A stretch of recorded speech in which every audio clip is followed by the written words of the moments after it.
Let imagine one small box, but அதுக்குள்ள entire வேர்ல்டுமே தெரியுது. News, cricket, cinema, cartoon இது எல்லாத்தையுமே நம்ம வீட்டுக்குள்ள ஒரு சின்ன பாக்ஸுக்குள்ள கொண்டு வந்த இன்வென்ஷன் தான் டெலிவிஷன். 100 days 100 interesting இன்வென்ஷன்ல டே 19ல பார்க்க போற இன்வென்ஷன் தான் டிவி. 1927ல Philo Farnsworth first electric television சிஸ்டத்தை கிரியேட் பண்ணாரு. உங்களுக்கு டிவி எப்படி ஒர்க் ஆகுதுன்னு தெரியுமா? சாரி, எனக்கு தெரியாது. கேமரா ஃபர்ஸ்ட் வீடியோவை கேப்சர் பண்ணுவோம், அப்புறம் அந்த வீடியோவை எலக்ட்ரிக் சிக்னலாக கன்வெர்ட் பண்ணுவாங்க. அந்த சிக்னலை ரேடியோ வேவாக டிரான்ஸ்மிட் பண்ணுவாங்க.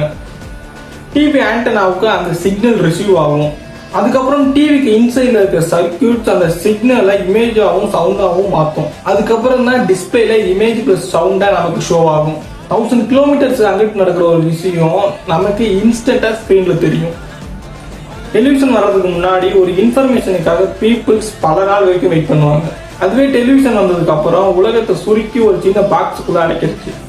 மூன் லேண்டிங்ல இருந்து வேர்ல்டு கப் வரைக்கும் millions of the people same டைம்ல இன்னைக்கு வரைக்கும் பார்த்துட்டு தான் இருக்காங்க. இன்னைக்கு என்ன ஃபோன் பாப்புலரா இருந்தாலும் ஸ்டில் என்டர்டைன்மெண்டோட கிங் வந்து எப்பவுமே டெலிவிஷன் தான்.